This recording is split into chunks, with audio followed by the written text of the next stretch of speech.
Mata saya melihat Cina sejak 40 tahun terakhir. Mata saya melihat Shenzhen, betapa hebatnya anak-anak bangsa di sana melakukan inovasi. Dan mata saya melihat Silicon Valley. Saya sudah siap-siap untuk kaget, karena ternyata pabrik di sana sudah pakai robot. Bukan manusia lagi yang menjalankan. Saya memikirkan apa yang terjadi dengan para buruh di sana.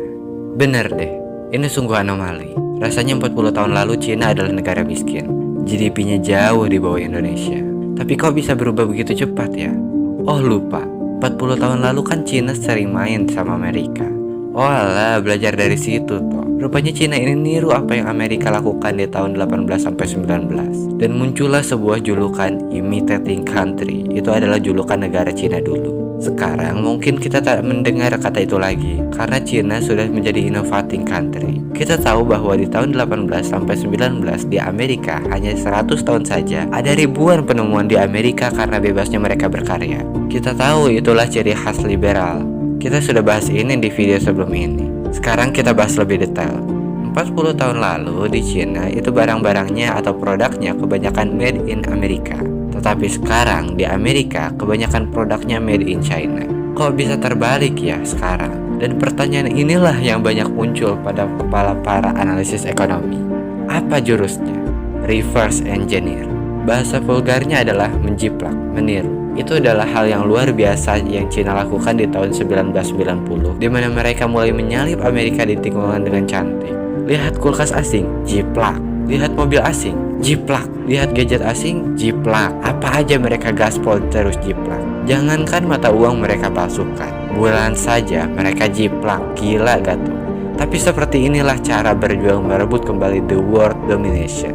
Walau harus mengkhianati ideologi, tetap mereka lakukan.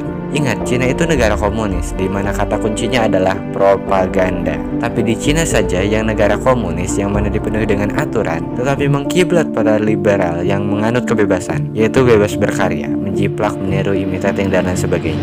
World Intellectual Property Organization, lembaga paten dunia, mencatat paten dalam bidang artificial intelligence yang terdapat di dunia, 65%-nya dipegang oleh Cina. Amerika hanya dapat 25% dan Jerman 2%. Indonesia cari sendiri. Selama 70 tahun produk Amerika menguasai dunia. Tetapi sejak 10 tahun terakhir Cina yang menguasai dunia. Coba perhatikan world domination berikut. Secara militer mungkin Amerika masih mendominasi, tetapi teknologi Cina sudah menyamai. Secara perdagangan Cina menguasai dunia. Bayangkan, coba kita lihat di sekitar kita. Apa-apa kebanyakan pasti produk Cina, alias produk Cina menguasai dunia. Cuma food yang Cina belum bisa dominasi karena di Cina sendiri masih banyak mulut yang perlu dikasih makan di sana. Secara distribusi dan logistik, Cina yang menang. Uang, Wall Street, Cina punya sendiri. Cina punya Hudsonian New Economic Model. Kalau teknologi atau media digital mungkin masih Amerika, tetapi di Cina, Amerika tak bisa sentuh sama sekali. Coba bayangkan, produk digital teknologi Cina yaitu Baidu, Alibaba, Didi Sacing, Renren, Weibo, WeChat, Youku, dan QQ itu sudah layak menggantikan posisi Google, Amazon, Uber, Facebook, Twitter, WhatsApp, YouTube, dan Gmail-nya Amerika. Dan kini apa yang terjadi? Cina sudah hampir lengkap memenuhi syarat untuk menjadi global superpower menggantikan Amerika. Dan Amerika ngamuk sekarang. Kita kembali melihat Shenzhen, kota kecil di Cina yang mana anak bangsanya hebat-hebat dalam mencipta. Banyak ide-ide inovasi kreatif di Kickstarter di mana masih belum jadi karena dalam proses pembiayaan. Tapi aneh, di Cina barang yang sama sudah tersebar dijual di pasar. Karena apa? Karena beringasnya mereka menjiplak. Hasil jiplakan mereka memang banyak yang buruk, barang KW. Tetapi mereka yakin dengan terus-menerus dia melakukan hal yang sama, yaitu menjiplak, maka hasil mereka akan terus bertambah kualitasnya. Jadi bagaimana jika Anda bangsa Indonesia ya boleh menjiplak, meniru, mengcopy paste produk asing? Iya tahu plagiat, tapi bayangkan Cina dulu disebut sebagai imitating country, negara peniru. Tapi mereka pede aja tiru-tiru terus produk asing. Hingga akhirnya puncaknya di tahun 2010, Cina sudah disebut sebagai innovating country, negara pencipta. Jadi setelah meniru berkali-kali, ulangi hal yang sama dengan tambahan twist, maka kita akan paham, oh gini toh cara bikinnya. Maka disitulah kita bisa berinovasi. Itu kan yang dimaksud Pak Jokowi. Bahkan pepatah mengatakan bahwa ala bisa karena biasa. Dan kita tahu bahwa di Indonesia itu untuk menemukan sesuatu yang baru, memulai sesuatu yang baru, merubah, mendistrap untuk menjadi lebih efisien, menjadi sesuatu yang lebih baik, menjadi sesuatu yang lebih murah, menjadi sesuatu yang lebih cepat, lebih efisien, itu sulitnya setengah mati.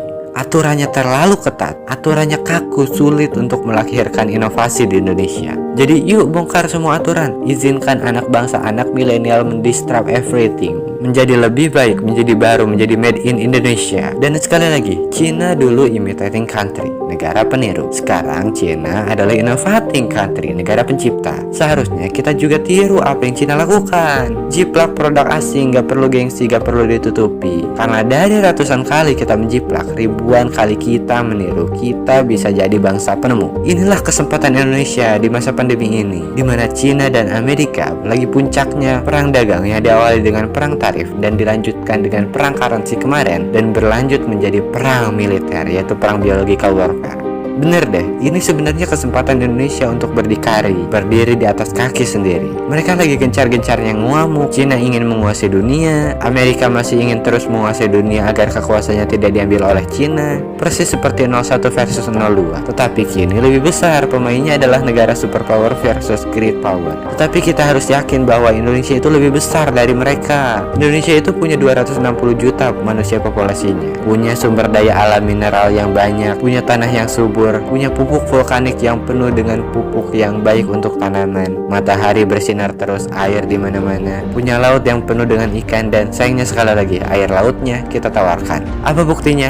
Garamnya kita impor. Jadi gimana? Nyaman kan tinggal di negeri surga Indonesia ini? Para inventors atau peneliti atau para penemu, inovator Indonesia itu nyaman tinggal di Indonesia kalau produknya itu dijaga, diberi kemudahan, diprotek oleh negara. Maka sekali lagi kita harus tiru apa yang Cina lakukan. Baidu menguasai 80% pasar Cina, Google baru masuk ke Cina. Alibaba menguasai 80% pasar Cina, Amazon baru masuk ke Cina. Didi Sachin menguasai 80% pasar Cina, baru Uber baru masuk ke Cina. Begitu juga dengan Renren. Renren menguasai 80% pasar Cina, Facebook baru masuk ke Cina. WeChat, Youku, Weibo, QQ, dan aplikasi lainnya itu dilindungi oleh pemerintah Cina. Maka sebaiknya kita tiru apa yang mereka lakukan, yaitu dengan membangun swasta dengan perlindungan ketat atau protection. Jadilah imitating country. Jadi sarannya adalah bongkar semua aturan dan batasan untuk bergerak mengenai sertifikat ini, izin-izin macam-macam yang tidak produktif itu buang. Jiplak produk asing, anak bangsa buat fintech versi Indonesianya sendiri,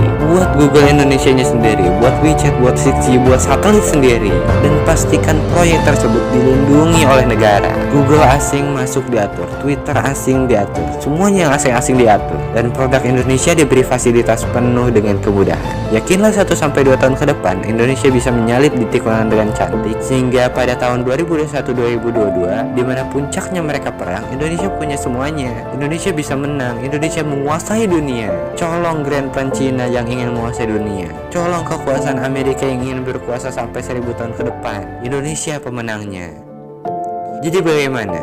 Sungguh Bapak pemimpin negara, mengelola negara itu kalau biasa-biasa aja itu membosankan. Kita perlu no box, bukan out of the box lagi, tetapi no box thinking. Kita perlu melakukan hal yang gila, dan inilah revolusi.